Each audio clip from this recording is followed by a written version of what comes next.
Hello everyone, welcome back to my channel. आज इस video में हम एमएचटी 1 का यूनिट 2 का इकाई 5 करने वाले हैं डिस्कस, जिसका मोस्ट इम्पॉर्टेंट क्वेश्चन जो कि आपका जून 2023 में पूछा गया था, कबीर साहित्य के मूल्यांकन की ऐतिहासिक पृष्ठभूमि पर प्रकाश डालिए। ये है हमारा क्वेश्चन जो कि रिपीटेड क्वेश्चन है और जून 2023 में ही पूछा गया था। चलिए इसको डिस्कस करते हैं।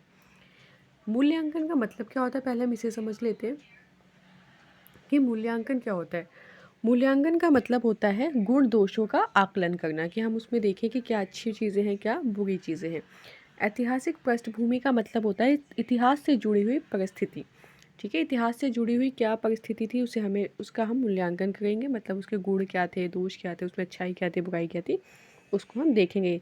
शॉर्ट में कहें तो उसको परखना, जाँच, ठीक है, जाँच करना, वो होगा यहाँ पे मूल्यांकन, इवेल्युएट करना। चलिए, हिंदी साहित्य के इतिहास में कबीर जी का स्थान जो है वो बहुत ही अत्यंत महत्वपूर्ण है। यहाँ पे कबीर आएगा, ठीक है। कबीर का स्थान बहुत महत्वपूर्ण है। वे निर्गुण भक्ति धारा के प्रमुख कवि माने जाते हैं। निर्गुण मतलब बिना रूप और गुण वाला परमात्मा, मतलब जिसका कोई रूप नहीं होता, जिसको हम खाली मन से याद करते हैं। कबीर साहित्य का मूल्यांकन समय समय पर विभिन्न दृष्टियों से किया गया है। यह मूल्यांकन केवल साहित्यिक नहीं है, बल्कि सामाजिक, धार्मिक, ऐतिहासिक और दार्शनिक संदर्भों से भी जुड़ा हुआ है। कबीर की वाणी ने भारतीय इतिहास की जड़ता, पाखंड, जाति भेद तथा धार्मिक संकीर्णता पर प्रहार किया। इसलिए उनके साहित्य के मूल्यांकन की ऐतिहासिक पृष्ठभूमि को समझना बहुत ही ज़्यादा क्या इम्पोर्टेंट हो जाता है। ठीक है, राजनीतिक अस्थिरता मतलब कोई स्थिरता ना होना, ठीक है, स्टेबिलिटी का ना होना, उसे कहा गया है।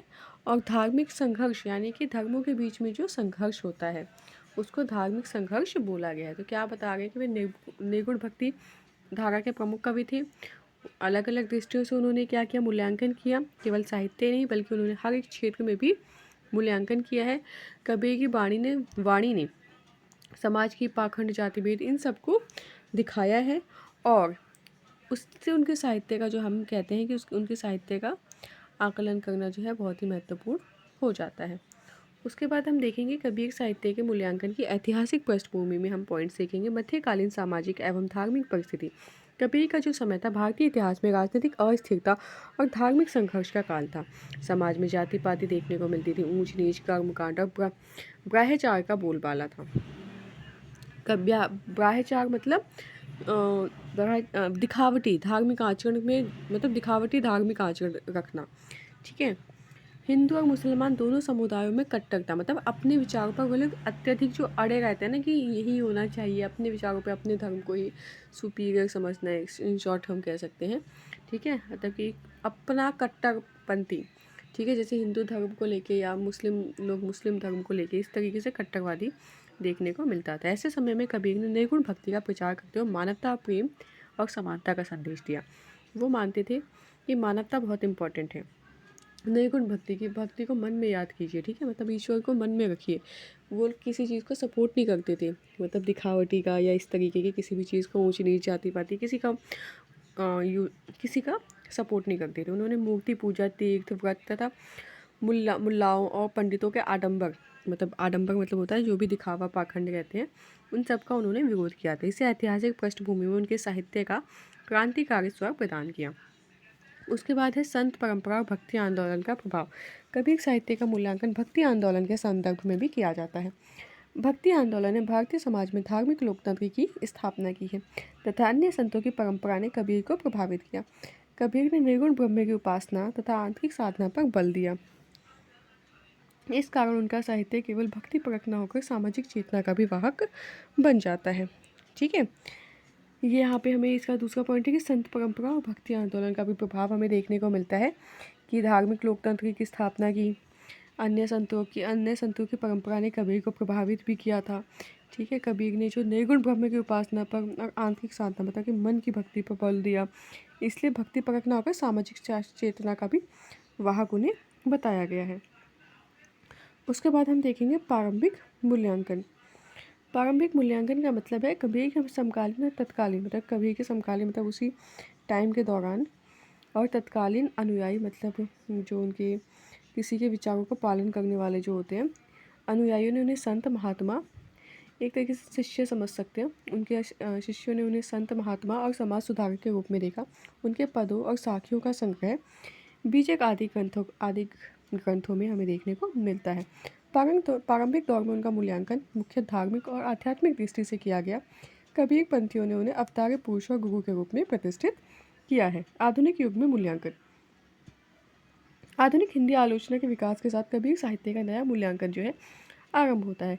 कबीर को लोक जागरण का कवि माना गया है। उनके अनुसार कबीर ने निम्न वर्गों में आत्मगौरव और चेतना उत्पन्न किया। शुक्ल जी ने कबीर की वाणी में सामाजिक विद्रोह और जन चेतना का स्वर देखा है।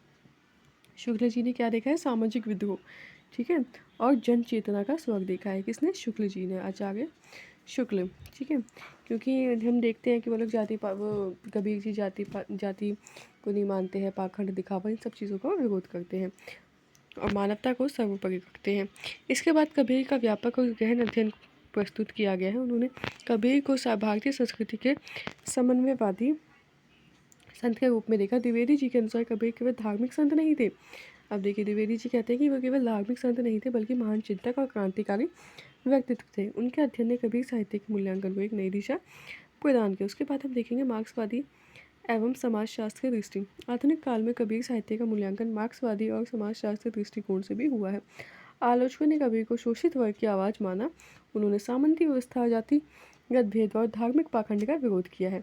इसलिए कबीर को जनवादी चेतना का कवि भी कहा गया, क्योंकि दलित विमर्श और उत्तर आधुनिक आलोचना में भी कबीर की प्रासंगिकता को नए रूप में देखा गया है। कबीर जी जितने भी बेकार चीज़ें थी, बेकार मतलब जातिवादी को लेके और धर्म को लेके, सामंती व्यवस्था को लेके, धार्मिक पाखंड, इन सब चीज़ों का विरोध करते थे। भाषा और शैली की दृष्टि से मूल्यांकन। कबीर की भाषा जो है सदुकड़ी और लोक भाषा पर आधारित है। सदुकड़ी मतलब होता है संतों द्वारा प्रयुक्त मिश्रित जो लोक भाषा होती है उसे बोला गया। उन्होंने सरल और सहज व्यंग्यपूर्ण शैली में अपनी बात कही। उनके साहित्य में प्रतीक, उलटबाजी मतलब उल्टे या रहस्यमय ढंग से कही गई जो बात होती है उसे उलटबाजी कहते हैं, रूपक तथा लोक जीवन से जुड़े उदाहरण मिलते हैं। भाषा की यह जनसुलभता उनके साहित्य को व्यापक जनसमूह तक पहुंचाने में सहायक बनी। इसलिए साहित्यिक दृष्टि से भी कबीर का मूल्यांकन जो है बहुत ही अत्यंत महत्वपूर्ण हो जाता है। निष्कर्ष रूप में हम कह सकते हैं कि कबीर साहित्य के मूल्यांकन की ऐतिहासिक पृष्ठभूमि जो है बहुआयामी है। मध्यकालीन सामाजिक परिस्थितियाँ, भक्ति आंदोलन, संत परंपरा तथा आधुनिक आलोचना परंपरा सभी ने कबीर के साहित्य को समझने और परखने में महत्वपूर्ण भूमिका निभाई है। कबीर केवल भक्त कवि नहीं बल्कि समाज सुधारक, मानवतावादी और क्रांतिकारी चिंतक भी थे। उनका साहित्य आज भी सामाजिक समानता, धार्मिक सहिष्णुता और मानवीय मूल्यों की दृष्टि से क्या है? अत्यंत प्रासंगिक है। ठीक है, इसी के साथ आपकी ये वीडियोस कंप्लीट होती है। सहिष्णुता मतलब मैं बता दूं, धार्मिक सहिष्णुता मतलब कि दूसरों के विचारों और धर्म का जो सम्मान करते हैं उसे बोलते हैं धार्मिक सहिष्णुता।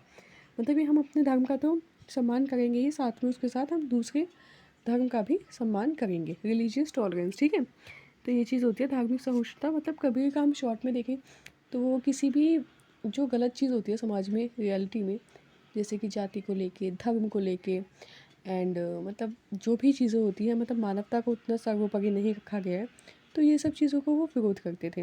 वो कहते थे कि मानवता को सर्वोपरि रखना चाहिए, धार्मिक सहिष्णुता होनी चाहिए, ऊंच नीच नहीं होना चाहिए। तो इन सब चीज़ों का वो विरोध करते हैं, वो मानवतावादी पे ज़्यादा बल देते हैं। ठीक है, तो इस तरीके से आपका ये वीडियो कंप्लीट होता है। आई होप आपको ये वीडियो अच्छी लगी होगी। ये नोट्स आपके लिए बहुत यूज़फुल साबित होंगे एग्ज़ाम टाइम में।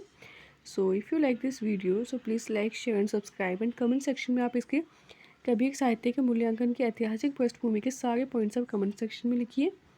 Okay, thank you.